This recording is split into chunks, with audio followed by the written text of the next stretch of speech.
स्वागत आहे यूट्यूब चॅनलमध्ये आपल्या. पार्थ आणि आवनीमध्ये कोण पाहिलं केळ खाण्याचं चॅलेंज देतो त्यांना आपण. तर बघूया आता दोघांमध्ये चॅलेंज कोण जिंकते. जो जिंकल त्याला मी त्यांनी जे सांगेल ते गिफ्ट देणार.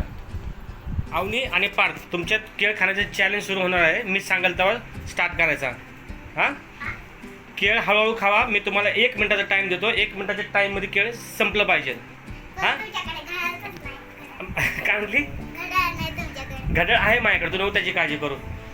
तर 1 2 3 तुमचा टाइम होतो आत्ता. स्टार्ट. हळूहळू खावा, ठसका लागल, व्यवस्थित खावा. पण जो जिंकल त्याला मी प्राईज देणार संध्याकाळी. काय हळूहळू गडबड करू नका. अशी केळं खात नाहीत हे, त्यासाठी यांना चॅलेंज लावायची मला गरज पडली आहे. त्यांनी फायदा होता आम्हाला. पोरं केळं हे खातात. हसू नका, हसू नका, ठसका लागेल.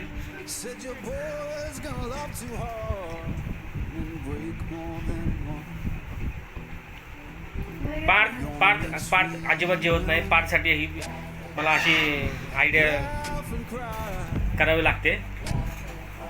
आवनी आहे बारीक, पण आवनी खाते. आवनी त्याची छोटी बहीण आहे. आवनी जिंकायला लागली. पार्थ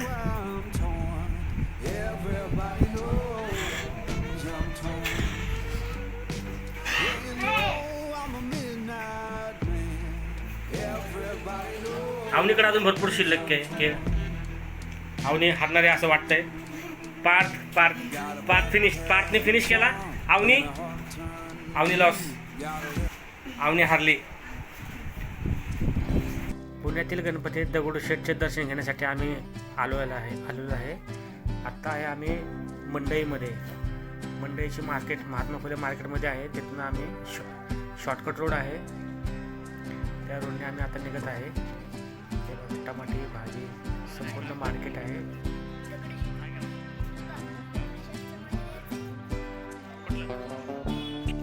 दगडूशेठच्या मंदिराजवळ येऊन पोहोचलेला आहे. आज हनुमान जयंती असल्यामुळं खूप गर्दी आहे. दर्शनाला खूप रांग मोठी होती, म्हणून आम्ही असा निर्णय घेतला की आपण लांबूनच दर्शन घ्यावे, म्हणून बाहेरूनच दर्शन घेतले आम्ही. हे बघा, दगडूशेठची मूर्ती खूप सुंदर दिसत आहे. तुम्हाला पूर्ण मंदिर दाखवतो उंच.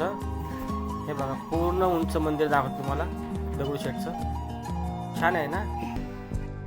खूप पावसाचं वातावरण झालं होतं, म्हणून आम्हाला घरी जायची घाई झाली होती.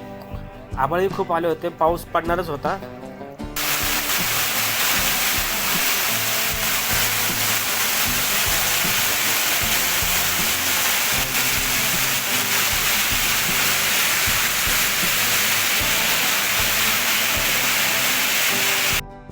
या असल्या पावसात आम्ही गेलो होतो, फसलो, भिजलो.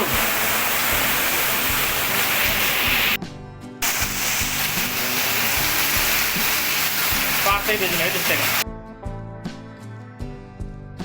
आणि पार्थ आणि आवनीला आपण केळी खाण्याचे चॅलेंज लावून त्यांना दोघांना केळी खाण्याचा भाग पाडले. तर कसा वाटला तुम्हाला व्हिडिओ? आवडला असेल तर लाईक करा, शेअर करा, सबस्क्राईब करा आणि आमच्या व्हिडिओला असंच प्रेम द्या. तोपर्यंत मी इथंच थांबतो. भेटूया पुढच्या ब्लॉगमध्ये.